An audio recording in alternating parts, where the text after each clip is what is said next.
games, brains headbanging life here with another episode of the Flashback series, and we are flashing back to Warcraft II, the Dark Saga on PS1. Now, this is a little complicated, so bear with me, I'm going to get through it. Warcraft II Tides of Darkness is a fantasy real-time strategy computer game developed by Blizzard Entertainment and released for DOS in 95 and Mac OS in 96. In 96, Blizzard released an expansion pack called Warcraft II Beyond the Dark Portal for DOS and Mac OS, and a compilation, Warcraft II The Dark Saga, for the PlayStation and Sega Saturn. So that's where a lot of confusion gets you. Like, Tides of Darkness, The Dark Saga, which is it? The one we're referring to is the compilation The Dark Saga. Warcraft II is a real-time strategy game. Players collect resources to produce buildings and units in order to defeat an opponent in combat. Gain access to more advanced units upon construction of tech buildings and research. The majority of the display screens show the part of the territory on which the player is currently operating. And using a small minimap, the player can select another location to view and operate on. The Fog of War completely hides all territory, as all good strategy games do, which the player has not explored. And it's a matter of doing that. Orcs versus humans. You know, they've got fucking silly voices, don't they? They do, but I love this game.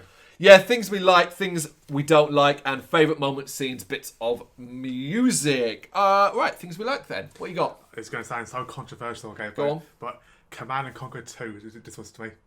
Okay. Yeah, literally, I mean, obviously, you can't beat Command and Conquer, but this game was very, very close. Now, I mean, this game I put it above Populous, and that's saying something. Yep. Okay. You know, I mean, it's everything I love about games. You know, it's building, it's fighting. Overall, I really enjoyed this game. Yeah, you're a super fan of real-time strategy games, so you know, you're always going to have that feeling. And talking of which, then, I suppose my first one is when you're on a PlayStation, real-time strategy games were few and far between. We didn't have many. It was Command and Conquer, Warcraft 2, Populous. Well, that was more of a world-building god sim than perhaps a strategy game, so to speak, in comparison to this. So because of that, games like this are very beloved, very beloved. Even if I think Warcraft 2 is not as technically advanced as Command and Conquer, or even Populous and stuff like that. But yeah, I've got a lot of love for this game as well. Yeah. I got the different varieties. I mean, the varieties of levels, and huge amount of levels. The units too. I mean, level-wise, there's over 100 easy.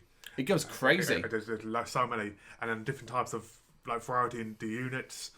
From air to boat to dragons, quite, and you know, just so many different ones. Did you have a preferred team?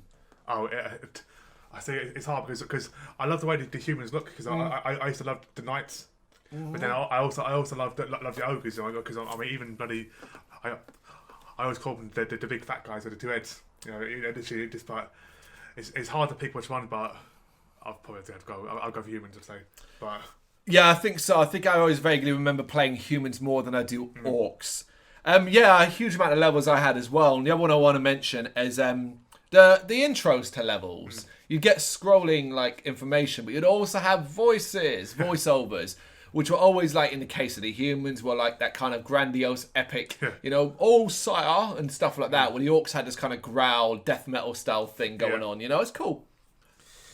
And my last one, I mean, I have loads, but I mean, my last one is that the different modes now. I mean, you've got obviously you can be the good guys, the bad guys. Then you obviously got because it's the saga, you can do the Beyond the Portal too. And then, but my favourite, which I've recently been trying to do at the moment, but it's in my dislike, like the skirmishes. Skirmishes. Skirmishes. Yep. Yeah, there is a huge amount of variety on it. It's a game that doesn't like look amazing on PlayStation because it's more cartoony than anything else. Yep. But like for content-wise, getting this size of a game on the PlayStation 1, it was quite a thrill. But that's going to lead us to things I don't like. And it's a specific thing I wish to mention about this as I talk about like the size and all. I've never finished this game. You know why? Because suddenly this game has a disgraceful spike in difficulty. And I hate that. I don't mind gradual difficulty, but spikes. And I always remember, I can't remember what the specific level was, but I always remember you get to a point where effectively you keep getting it, like the enemy stops being strategic and then decides, I'm just going to attack you straight away. So you're trying to create and build and create some sort of army and they're constantly throwing things at you. It's a nightmare. Yeah. Yeah. Yeah, I mean, I have completed the campaigns. Well done. But I mean, my first one is the skirmish. Like I said, there's like 40 or 50 different skirmishes, and I'm recently trying to complete them all on the actual modes, which is set by the actual game, and it's ridiculous. I mean, I can give you an example. For one level, it's you versus 7 people, but they're supposed to be fighting each other, but all 7 attack you. Oh, that's some bullshit. Again, it'll tie into one of my other ones, which I'll do in a second. But yeah, No, carry on. I haven't got any more. Well, then the AI sometimes are so stupid. Okay. You know, I mean, there's points there where I'm so far ahead of them where I get so bored, I'll use a cheat. Because in fact, I know that when I use a cheat, let's say for example the money cheat, I know they get money too. So they'll just stop building. They've clearly got money because you can see them getting their gold, but they won't build any units. Okay. So I'll use a cheat, and suddenly they'll start building dragons and they'll attack you. But so you're trying to make it tougher for yourself almost. Yeah, because obviously, I mean, it's more funner. I've got, I think the music in the game too is different varieties, but it's the same. Tune, Yeah, I know what you mean. It's the same tune over and over again. Yeah, it is. When you're, especially when you're doing like a 7 versus 1, you're on that map for like 2 hours, and it's the same. In the end, I turn the sound down. Yeah, it's just so repetitive. Yeah, I can hear it in my head already. Yeah. Awesome, man. Okay.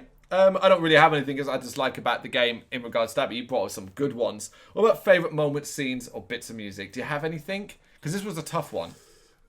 I mean, the dialogue's always good, I suppose. But, yeah. I mean, when you're watching the little movie scenes, I suppose when you watch the human mage, I don't know if you've seen it, but the human mage, he destroys the portal. He stands above it and he uses a staff, and it just like shoots lightning and blows up. Is that far into the game? Then probably not. Then definitely not. It's the fucking ending. Yeah, as the endings of the humans defeating the orcs. Okay. Yeah, I mean, those little cutscenes are pretty cool. The only, I mean, it's a sort of an obvious thing for a strategy game, but simply put, the thrill of winning a level or beating down an opponent after a particularly rough and tough battle, where you know you've created a fucking strong base. You've got money flowing in, and you're able to go. And often when it's like, you built up a strong army, and you're like, right, I'm going in there, and we're going to wreck the joint, and it succeeds. That's always great. I just thought of one more major dislike to it. Sorry. All right, go on. Then. And the fact that you can only hold 16 units at once. That's a bad one. Where in Command and Conquer, you can literally take the entire map and get all units. 16 at a time, that's it.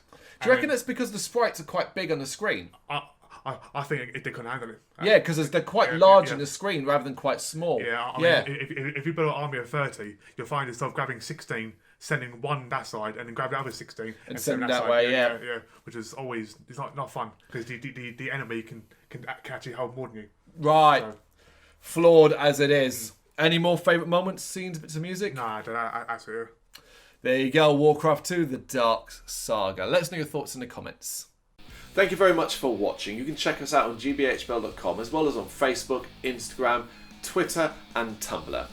Go to Patreon to help us out over there. That's patreon.com/GBHBL, as well as Big Cartel, where you can find some of our merchandise. We have a podcast running on SoundCloud and Apple Podcasts. And of course, if you like this video, do us a favour, hit the subscribe button and help the channel grow. Games, horror and heavy metal. What else is life for?